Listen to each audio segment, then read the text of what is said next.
자, 에스더서 2장을 펴시고요. 자, 우리 스크린에 본문이 나와 있습니다. 그래도 여러분의 성경을 펴시면 좋겠고요. 오늘 우리에게 주시는 하나님의 말씀 에스더서 2장 5절부터 7절 그리고 19절부터 23절입니다. 이 말씀은 모르드게와 관계된 말씀이고 지난주 본문은 에스더와 관한 말씀이었습니다. 자, 5절부터 7절, 19절부터 23절 우리 함께 합독합니다. 도성수산에 한 유다인이 있으니 이름은 모르드게라. 그는 베냐민 자손이니 기스의 증손이요 시므이의 손자요 야일의 아들이라. 전에 바벨론 왕 느부갓네살이 예루살렘에서 유다 왕 여고냐와 백성을 사로잡아 갈 때에 모르드게도 함께 사로잡혔더라. 그의 삼촌의 딸 하다사 곧 에스더는 부모가 없었으나 용모가 곱고 아리따운 처녀라. 그의 부모가 죽은 후에 모르드게가 자기 딸같이 양육하더라. 19절부터 23절 시작. 처녀들을 다시 모을 때에는 모르드게가 대궐 문에 앉았더라. 에스더는 모르드게가 명령한 대로 그 종족과 민족을 말하지 아니하니 그가 모르드게의 명령을 양육받을 때와 같이 따름이더라.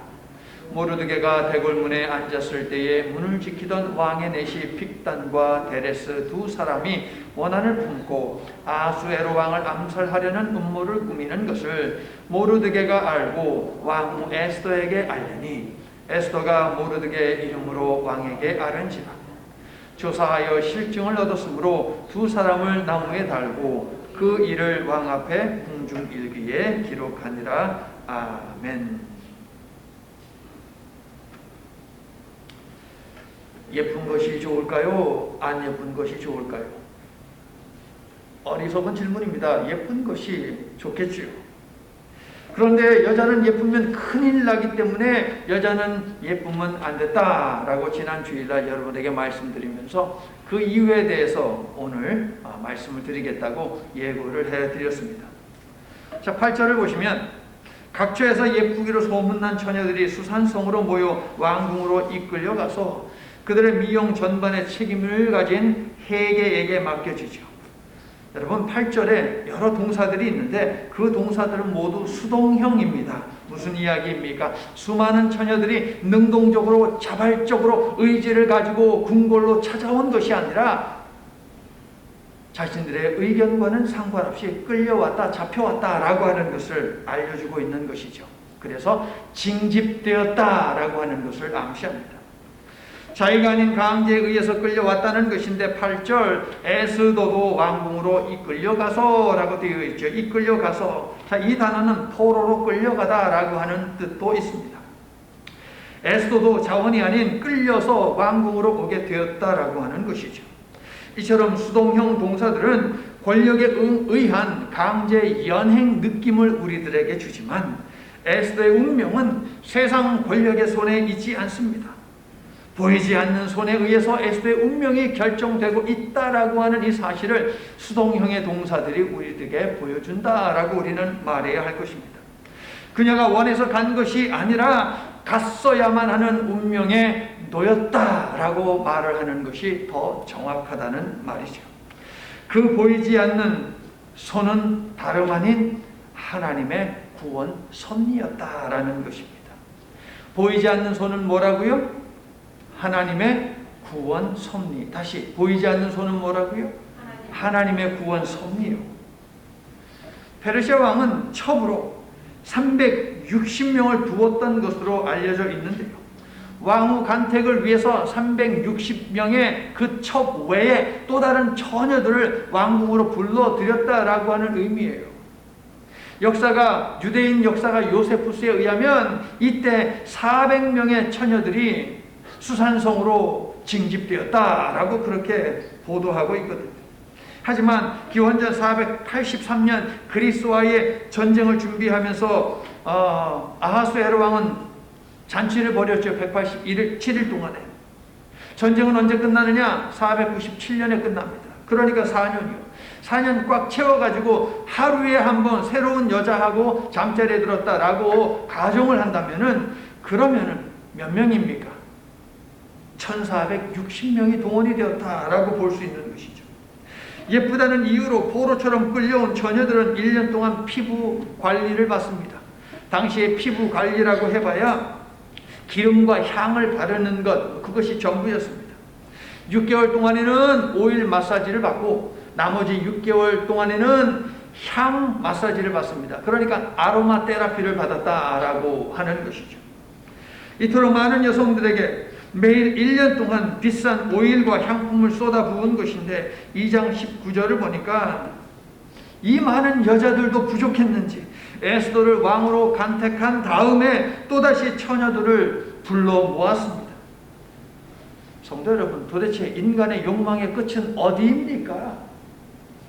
페르시아 궁에는 사치와 호화로움이 넘친다고 비난하는 목소리가 조롱이 1장에도 넘쳐나고 그리고 2장에도 넘쳐납니다. 자, 오일과 아로마로 몸 관리를 마친 처녀들은 첫째 후궁에서 대기하다가 왕과 잠자리를 한 다음에 둘째 후궁으로 가서 마지막 처녀의 순서가 되기를 기다리고 왕이 결정하기를 기다려야 했습니다. 모든 여자에게 주어진 기회는 오직 딱 한 번뿐입니다. 왕은 선발된 후보 처녀들과 모두 관계를 가져본 후에 그중 제일 좋은 여자를 하나 선택을 했죠. 그렇게 왕과 결정되면 나머지는 어떻게 되는 것입니까? 평생 고향에 돌아가지 못합니다. 왕의 여자로 왕궁에서 궁녀로 살아야 하는데 말이 궁녀지 생과부로 평생을 살게 되는 것이에요. 민 선발대회 내내 이 여자들은 얼마나 마음이 조마조마했을까요? 얼마나 억울했을까요? 얼마나 속상했을까요? 얼마나 무서웠을까요? 그래서 당시에 예쁘면 큰일 난다라고 여러분에게 말씀드리면서 예쁘면 안 된다라고 말씀을 드렸던 것이죠. 지금 어떻습니까, 여러분? 예쁘면 안 된다라고 하는 말에 동의하십니까? 아니면 그래도 시도라도 한번 해보게 예뻤으면 좋겠다 생각을 하십니까, 여러분? 아하스에로는요, 기원전 483년에 왕후 와스디를 폐위시켜 유배를 보냅니다. 왕후 간택을 위해 시간을 보내면서 또 한편으로는 그리스와의 전쟁을 준비했습니다. 3년 동안. 자, 전쟁 준비가 다 되었습니다. 이제 그리스를 향해서 쳐들어가야죠. 그리스와의 전쟁을 벌입니다. 자, 아테네에서는요, 페르시아의 해군이 싸웁니다. 스파르타와는 역시 페르시아 육군들이 싸웁니다. 그렇게 그냥 피 튀기는 전쟁이 계속되었습니다. 그런데 결과는 페르시아의 참패였습니다. 아하스웨로는 많은 군인들을 잃고 퇴각했습니다. 많은 군인들은 누구입니까? 누군가의 자식들 아닙니까? 그러므로 그 부모들이 전쟁에서 패배하여서 자식들이 돌아오지 못하니 얼마나 분노가 컸겠습니까? 왕에 대해서 분노가 그냥 가득합니다. 조롱합니다. 욕합니다. 바로 그러한 때예요. 그게 언제냐? 16절. 아하스웨로 왕 제7년. 이때가 바로 우리 시간으로 따지면 기원전 479년입니다. 그래서 이 날짜를 주고 있는 것이에요. 왕궁에 끌려온 처녀들은 본인의 의사와는 상관없이 궁에 갇혀 죽게 생겼습니다. 궁에 갇혀서 왕이 살아 돌아오기만을 기대하고, 그리고 왕이 와서 나를 좀 뽑아주기를 소망하면서 그렇게 시간을 보냈던 것이죠. 에스더도 그 중에 한 명이었습니다. 자포자기하는 마음으로 비참한 운명을 받아들인 여자들도 있었겠지만 마음에 칼을 품고 사는 여자들도 분명히 있었겠지요, 여러분. 비슷한 시대를 살아간 그리스 역사가 헤로도투스에 따르면 전쟁에서 패배한 아하수에로가 돌아와서 무엇을 했느냐? 또다시 여러 궁녀들을 불러들여가지고서 그렇게 향나게 젖어서 살다가 어떻게 됐느냐? 요 목에 칼을 맞고서 암살되었다라고 이야기를 하고 있습니다. 그러므로 21절, 본문 21절에 나와 있는 이야기는 무엇이냐면 아하스에로를 죽이려고 하는 사람들이 많이 있었다라고 하는 그 한 대목을 보여주는 것이고, 아하스에로는 반드시 누군가에 의해서 시해당할 것이다 라는 것을 암시하는 것인데, 결국 수많은 궁녀를 두었는데 그 궁녀들이 이 모반에 가담을 해가지고 아하스에로가 시해당하게 만들었습니다. 결국 지가 지 무덤을 판 것 아니겠습니까, 여러분? 죄의 삭은 무엇이다? 사망이다. 정확한 하나님의 말씀이 그에게도 이루어진 것이죠. 비참하게 말입니다. 드디어 에스더의 차례가 되었습니다. 아하수에로 왕의 제7년 10월, 우리식으로 말해서 기원전 479년 12월, 이처럼 구체적인 날짜를 적은 이유는 무엇입니까? 에스더가 왕으로 간택된 날이기 때문에 구체적으로 보여주지만 더 심오한 의미가 있습니다. 이때가 언제라고요? 전쟁에서 패배해가지고 백성들의 온 원망을 지금 듣고 있는 중입니다. 마음이 심란합니다. 분노도 찾아옵니다. 안정이 되지를 않는 그런 상태에 있는 것이 아하수에로의 심정이었습니다. 마음이 절망스러울 때, 마음이 공허하고 복잡한 심경일 때에, 백성들에게 비난을 받을 때에 에스더의 순서가 되어서 에스더가 왕에게 들어간 것이죠. 그러면 아하수에로는 무엇을 원할까요? 아름다운 몸매를 가진, 얼굴을 가진 그런 여자를 원할까요? 아니요. 자기를 위로해 줄 수 있는 누군가가 필요하지 않았겠습니까? 정말 위로해주는, 마음을 읽어주는 그런 지혜를 가진 여인이 아니었겠느냐 하는 것이죠. 지난주일 에스더와 관련한 2장 본문 속에서 하나님의 숨은 섭리 찾기를 우리가 하지 않았습니까? 바로 요 날짜도 하나님의 그 숨어있는 구원 섭리가 담겨있는 하나의 내용이다라고 볼 수 있는 것이죠. 이 타이밍 역시 하나님의 섭리입니다. 에스더는 여호와 하나님에 대한 전적 신뢰를 가졌기 때문에 다른 처녀들과는 다르게 다른 어떤 것을 요구하지 않았습니다. 그저 기본적으로 주는 건 먹었고 기본적으로 주는 오일과 그리고 향 테라피를 받은 것, 그것이 전부였습니다. 2장 10절과 20절을 보면 에스더가 왜 그랬느냐라고 하는 것을 우리가 알 수 있는데, 그녀에게 믿음이 있었다라고 하는 것이고, 그 믿음은 누구에게서 왔느냐? 모르드게에게서 왔다라고 하는 것을 우리가 추측해낼 수 있습니다. 그러므로 모르드게는 에스더에게 어떤 사람이냐? 정신적 지주였다, 신앙의 버팀목이었다라고 우리는 말할 수 있겠죠.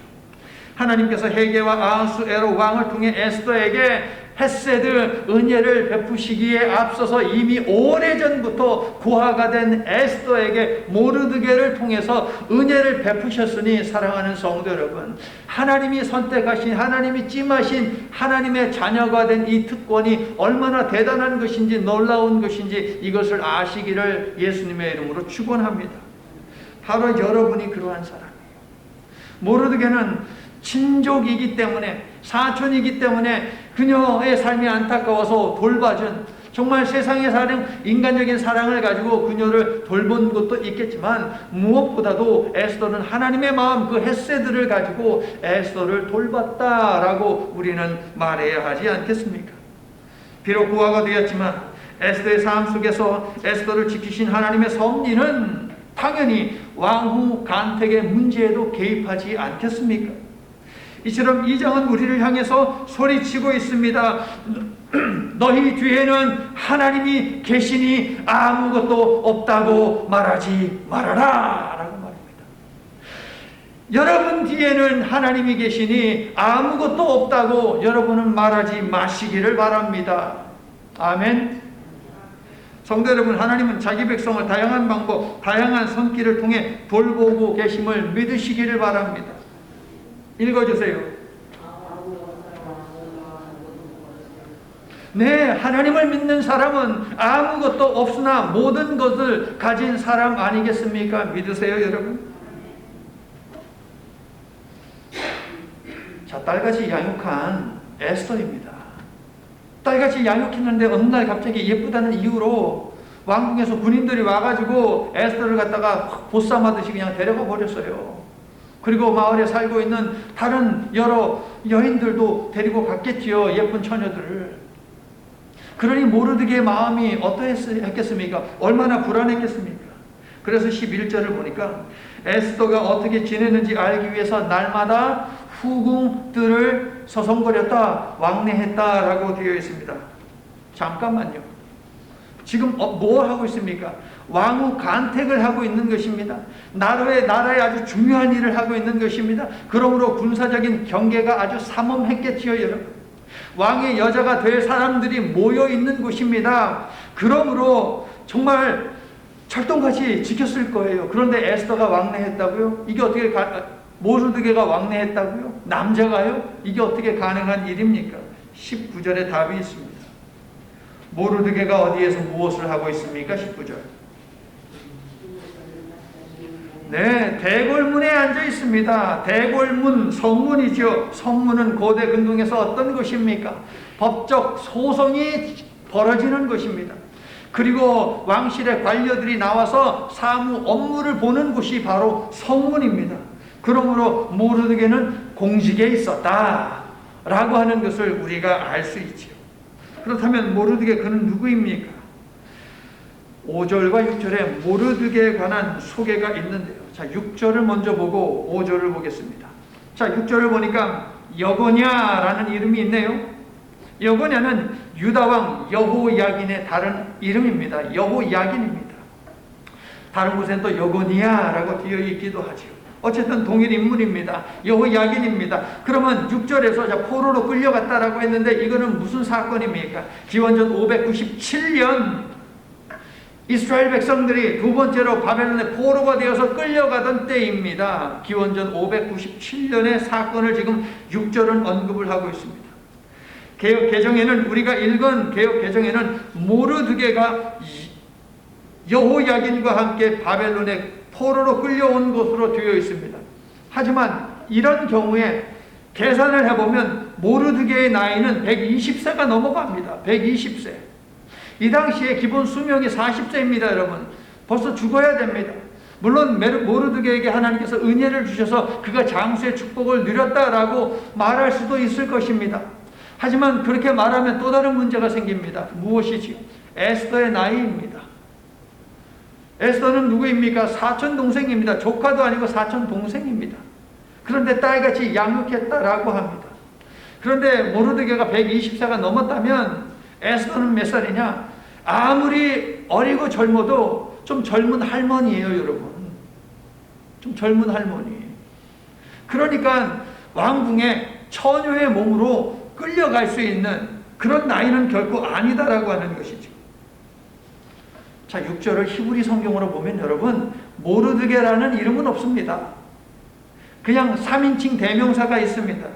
그래서 세 번역이 바르게 번역을 한 거예요. 세 번역은 이렇게 이야기했죠. 그도 함께 사로잡혀 갔다 라고 하면서 그가 누구인지 이것을 애매하게 만들어 버렸어요. 그런데 이것이 정확한 번역입니다.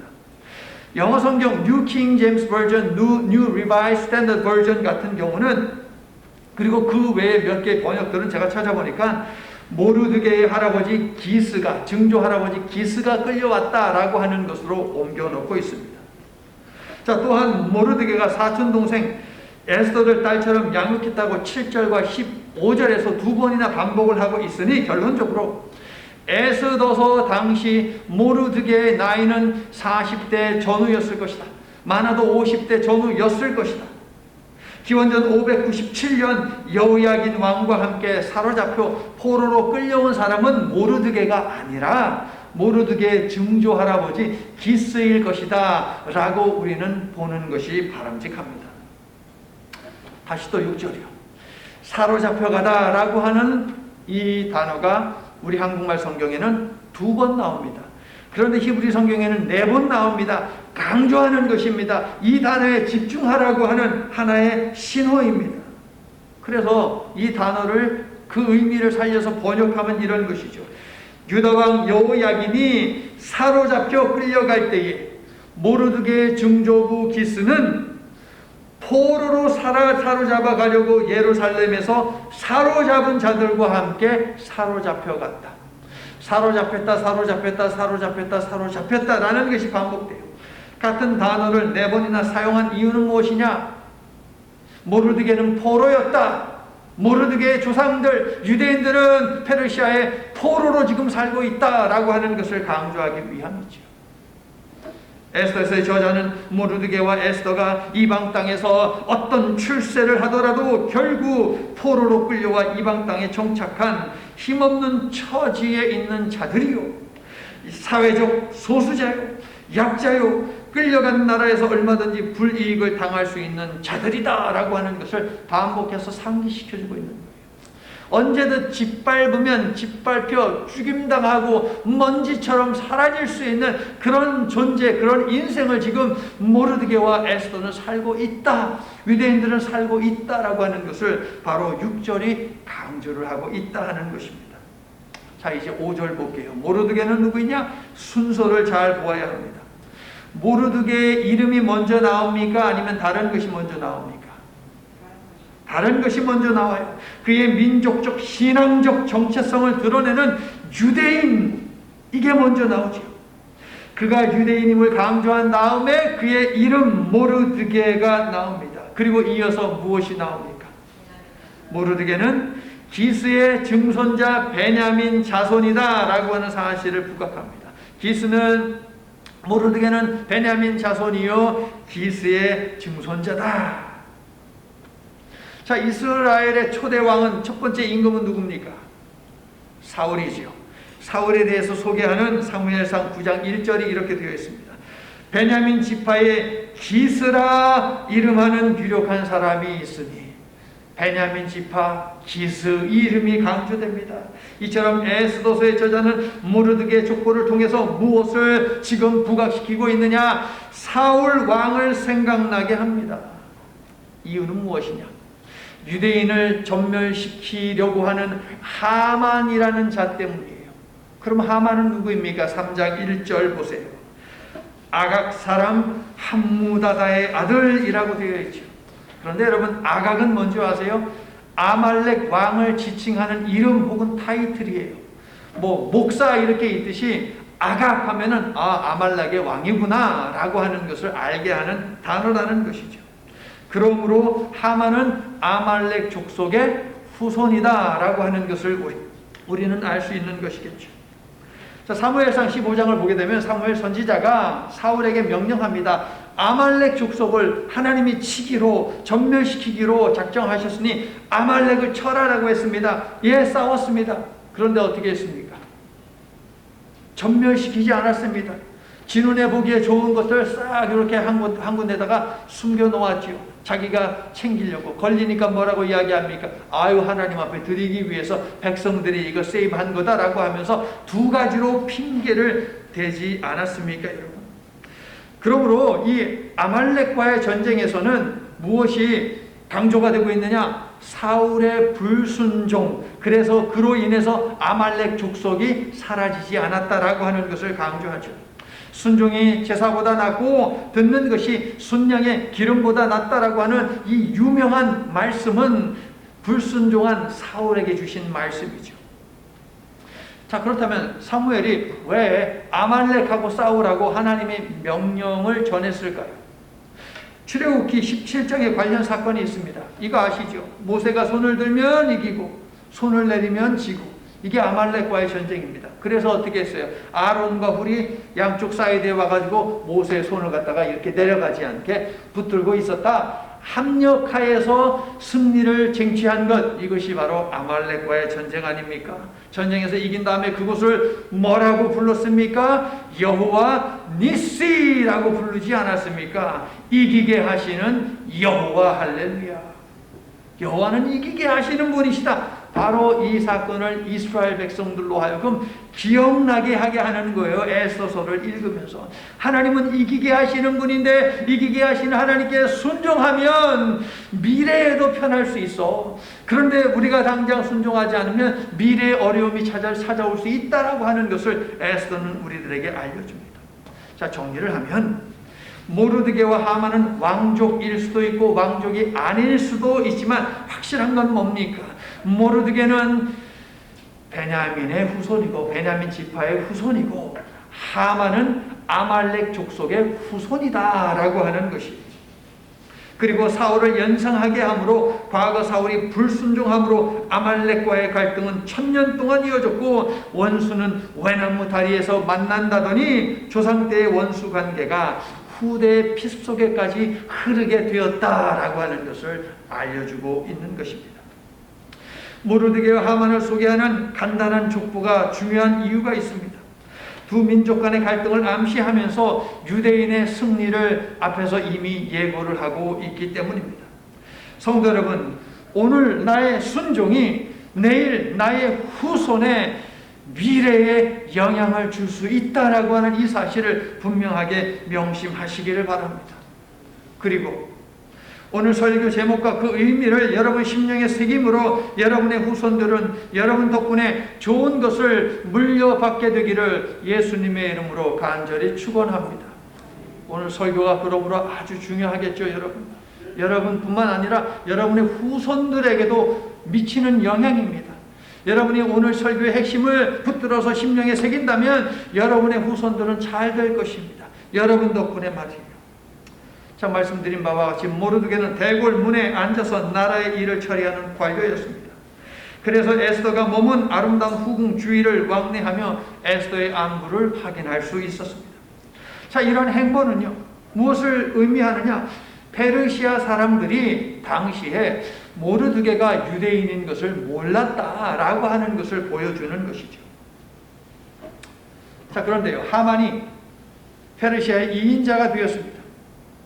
하만이 지나가면 그를 보는 백성들마다 사람들마다 넙죽 땅에 코를 박고 절을 했습니다. 그것이 페르시아의 문화였고 관습이었습니다. 모든 사람들이 그렇게 했습니다. 그런데 유독 모르드게 한 사람만 하만에게 절을 하지 않았습니다.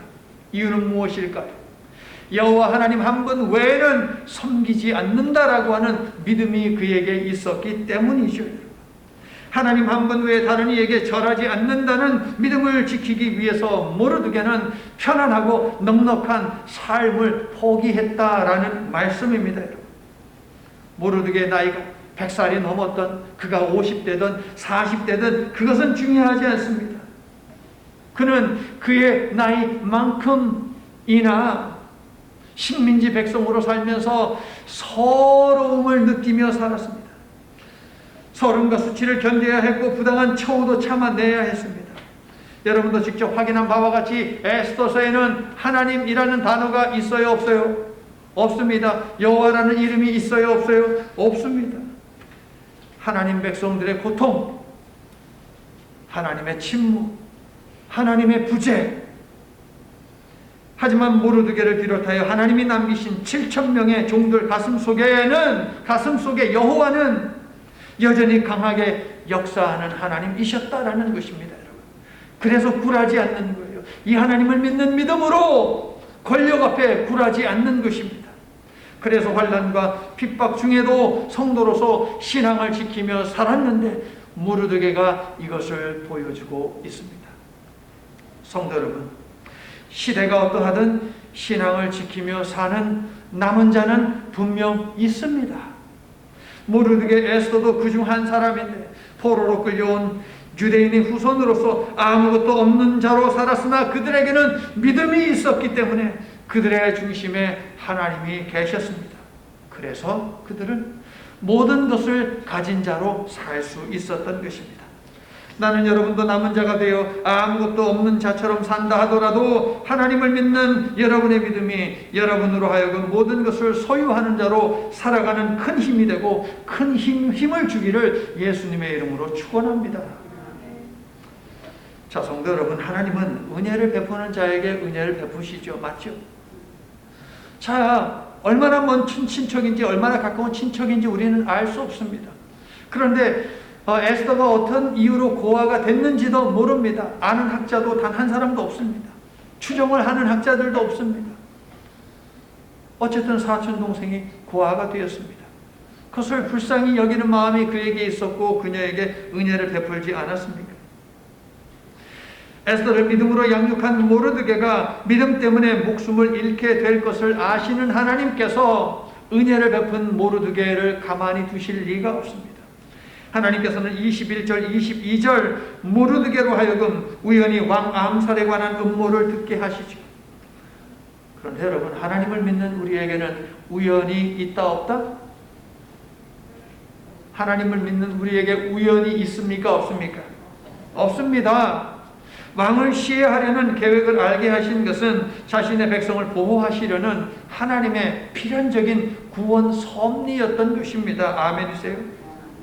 모르드게는 아무것도 없었으나 하나님을 믿음의 대상으로 두었기에 모든 것을 가진 자로 은혜를 베풀며 당당하게 살아갈 수 있었다라는 사실이죠.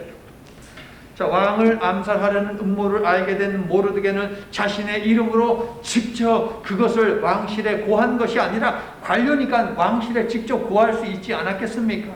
그런데 에스더에게 이 사실을 알립니다. 큰 상을 얻을 수 있는 기회였지만 사촌 동생이 그 기회를 갖도록 하였다 하는 것이에요. 23절 궁중 일기에 기록했다라고 되어 있죠. 이건 뭐냐면 왕이 알았다는 말입니다. 페르시아의 법에 따르면, 그 기록에 따르면 페르시아의 왕들은 누군가 나라를 위해서, 왕궁을 위해서 좋은 일을 하면 반드시 보상했다라고 그렇게 기록을 하고 있어요. 그런데 아하수에로는 궁중 일기에 기록할 뿐 아무것도 하지 않았습니다. 아하수에로는 어떤 사람입니까? 자기밖에 모르는 사람이었다라는 것을 보여주는 대목이죠. 그럼에도 불구하고 모르드게는 이 사실을 스스로 막 그냥 자랑하면서 드러내면서 주변에 얘기를 퍼뜨릴 수 있지 않았겠습니까? 그런데 그는 왕으로부터 주어지는 그 보상은 기대하지 않고 그저 선한 일, 해야 하는 일을 했을 뿐입니다. 그저 자신의 삶의 자리로 돌아가 삶을 사는 그런 사람이 바로 모르드게였습니다. 이것은 무엇입니까? 하나님께서 주시는 보상이 더욱 큰 것을 알기 때문이요. 하나님께서는 신실한 백성에게 보상해 주신다는 성경의 약속을 믿었기 때문에 그는 세상의 보상에 기대지 않고 하늘의 보상에 기대는 그런 믿음의 사람이었다라는 것이죠. 자, 이러한 모르드게의 영적인 내공이 4장 14절에서 찾아져요. 나중에 우리가 이제 설교할 때 보도록 하고요. 사랑하는 성도 여러분, 믿음의 사람은요, 하늘 문이 열릴 때까지 참고 기다릴 줄 아는 사람입니다. 여리고 성을 보십시오. 여리고 성 공격 당하기 전에 성의 모습이 어떠했는지 여호수아서 6장 1절이 이렇게 분명하게 적고 있습니다. 이스라엘 자손으로 말미암아 여리고는 굳게 닫혔고 출입하는 자가 없더라. 성문이 닫혔는데 그냥 닫히지 않고 굳게 닫혔습니다. 하나님의 명령에 따라 성을 한 바퀴 돌 때도 여전히 굳게 닫혀 있었고, 둘째 날에도 닫혀 있고, 셋째, 넷째, 다섯째, 여섯째 날에도 계속 닫혀 있었습니다. 일곱째 날이 되었습니다. 그날이 되었습니다. 하지만 한 바퀴에서 여섯 바퀴를 돌 때까지 여전히 그 성은 그대로 굳게 닫혀 있었다 하는 것이지요. 그러나 성도 여러분, 하나님께서 열기로 작정하신 문이니 이스라엘 군사들이 그 성을 돌기 전에 이미 그 문은 열려 있는 문이 아닙니까? 여러분 동의하세요? 시간의 문제일 뿐 중요한 것은 하나님의 때가 임하기까지 맡기신 대로 성실하게 도는 것입니다. 여러분 아멘이세요? 그래서 믿는다라고 하는 성경의 이 단어에는 신실하다라고 하는 뜻이 있는 거예요. 여러분. 믿음은 신실한 것입니다. 성도 여러분, faith is, 믿음이란 not doing what you can do, 여러분이 할 수 있는 것을 하는 것이 아닙니다. or not what you want to do, 여러분이 하기 원하는 것을 하는 것이 아닙니다. but, 그렇다면 믿음은 무엇이냐? waiting for what God will do, 하나님이 하고자 하시는 그 일을 하도록, 그 일이 진행될 때까지 기다리는 것, 이것이 믿음이라는 것이에요. 믿음은 하나님이 행하실 일을 기다리는 것이니 믿음을 가진 자는 서두르지 않고 기다립니다. 이것이 아무것도 없으나 모든 것을 가진 믿음의 사람의 특징입니다. 여러분, 성도 여러분, 우리가 아무런 꿈도 꾸지 못할 때 하나님께서는 우리의 궁극적 꿈을, 즉 하나님의 약속을 이루어가고 계신다라는 이 사실을 믿으시기를 바랍니다. 이 믿음을 가지고 하나님의 일하심을 믿고 이루어 주실 때를 기다리며 성도로서 성실하고 정직하게 살아가시기를 예수님의 이름으로 축원합니다. 아브라함과 사라가 약속의 아들을 기다리지 못하고 사람의 방법을 동원했을 때에 이스마엘이 태어났고, 그로 인하여서 그 가정에 분열이, 다툼이 일어났고, 더 나아가서 민족끼리 부딪히는 일이 일어났고, 오늘날에도 여전히 그 일이 저 중동 지역에서 일어나고 있다는 것 아니겠습니까? 이 일을 반면 교사로 삼아야 합니다. 때가 되면 하나님의 뜻이 여러분의 삶 속에서 반드시 이루어질 것입니다. 하나님이 계시니 아무것도 없다 하지 마시고 모든 것을 가진 백성답게 당당하게 기다리며 살아가시기를 나사렛 예수 그리스도의 이름으로 간절히 축원합니다. 아멘. 이제 말씀을 마칩니다. 챙겨나간 재산을 모두 탕진했습니다.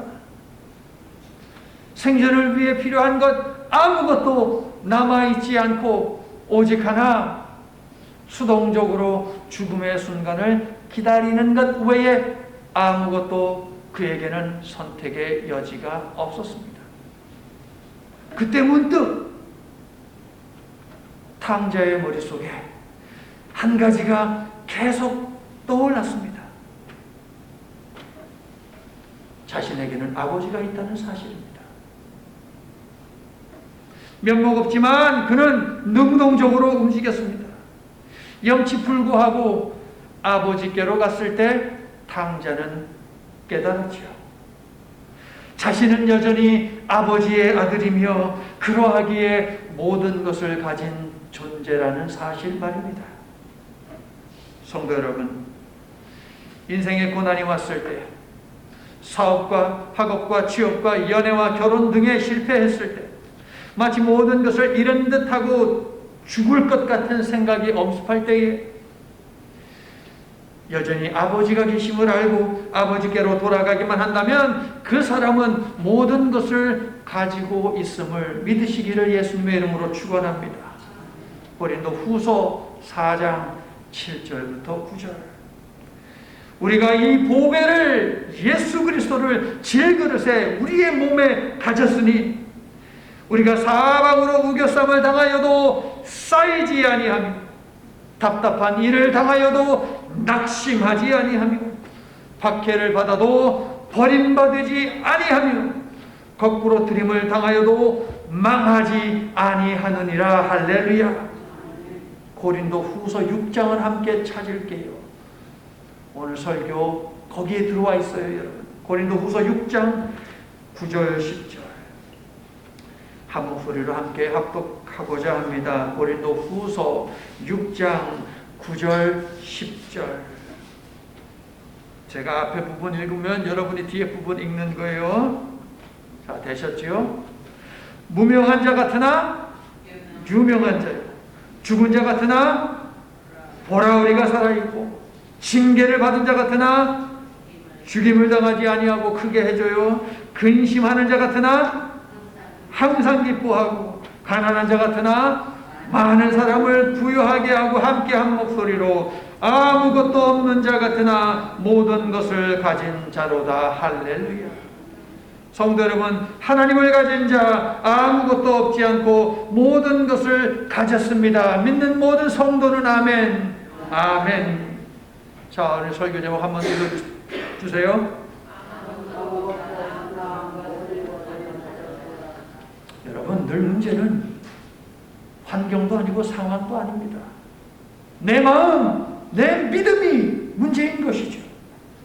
그러므로 아무것도 없을 때 믿음은 모든 것이 된다는 사실을 믿으시기를, 믿음을 붙드시기를 예수님의 이름으로 간절히 축원합니다. 아멘. 우리의 모든 것이기를 바라시는 하나님, 우리의 생명은 하나님께로부터 왔음을 믿으며 생존 여부도 하나님께 달려있음을 믿습니다. 생사화복이 오직 창조주 하나님께 달려있으니 우리의 삶을 하나님으로 채워가는 지혜가 저희에게 있도록 허락해 주시옵소서. 없는 것들로 인해 절망하기보다 없는 것을 채워주시는 하나님으로 인해 기뻐하는 모든 것을 가진 하나님의 자녀로 당당하게 살도록 명철을 허락해 주시옵소서. 아무것도 없을 때 주신 믿음으로 모든 것이 있게 하시는 예수님의 이름으로 기도드립니다. 아멘.